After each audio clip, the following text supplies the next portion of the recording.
గత అధికార బీఆర్ఎస్ ప్రభుత్వం నిర్మించిన కాళేశ్వరం ప్రాజెక్టులో భారీ అవినీతి జరిగిందని, దీనిపై ప్రధాని నరేంద్ర మోదీకి సీఎం రేవంత్ రెడ్డి లేఖ రాయాలని బీజేపీ దుబ్బాక మాజీ ఎమ్మెల్యే రఘునందన్ రావు సూచించారు. మోదీకి లేఖ రాస్తే సీబీఐతో విచారణ జరిపించే విషయంలో బీజేపీ రాష్ట్ర ప్రభుత్వానికి అండగా ఉంటుందన్నారు. ఈ ప్రాజెక్టు విషయంలో సమీక్ష నిర్వహిస్తే అసలు దోషులు బయటపడతారని రఘునందన్ రావు అన్నారు. అన్ని సాక్ష్యాధారాలతో కాళేశ్వరం ప్రాజెక్టులో మెగా కంపెనీ చేసిన అవినీతిపై సీబీఐతో దర్యాప్తు చేయాలని సీఎం రేవంత్ రెడ్డి కేంద్రానికి ఎందుకు లేఖ రాయలేదని ప్రశ్నించారు. కాళేశ్వరం ప్రాజెక్టుపై 2008 వైఎస్ రాజశేఖర రెడ్డి ముఖ్యమంత్రిగా ఉన్న సమయంలోనే సమీక్ష జరిగింది. నాడు 17,800 కోట్లతో 160 టీఎంసీలతో ప్రాజెక్టుకు ప్రతిపాదన జరిగింది. 12 లక్షల ఎకరాలకు సాగునీరు అందించేలా ప్రణాళిక చేశారు. దీంతో పాటు 2 లక్షల ఎకరాల ఆయకట్టు పెంచేలా మరోసారి ప్రతిపాదన చేశారు. మరో 20 టీఎంసీలు పెంచి 38,000 కోట్లతో ప్రాజెక్టు పూర్తి చేయాలని నిర్ణయించారు.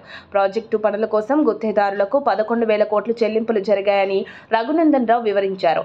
అయితే 2016లో కేసీఆర్ హయాంలో ప్రాజెక్టు డిజైన్ మార్చారని రఘునందన్ రావు పేర్కొన్నారు.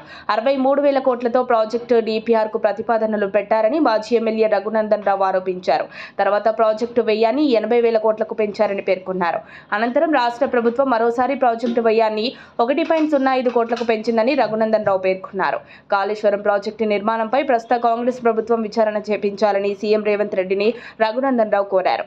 ఈ విచారణలో గత అధికార బీఆర్ఎస్ ప్రభుత్వం నేతలు ఎంత నొక్కారో తేలితే వారిని శిక్షించాలని డిమాండ్ చేశారు రఘునందన్ రావు. కాళేశ్వరంపై విచారణ చూపిస్తే బీజేపీ మద్దతు కూడా కాంగ్రెస్ కి ఉంటుందని మాజీ ఎమ్మెల్యే రఘునందన్ రావు వెల్లడించారు. మరిన్ని అప్డేట్స్ కోసం మా కాయ్ టీవీని సబ్స్క్రైబ్ చేసుకోండి. మా వీడియో కనుక మీకు నచ్చినట్లయితే లైక్ చేయండి, షేర్ చేయండి. మీ విలువైన అభిప్రాయాలను కామెంట్ బాక్స్లో తెలియజేయండి.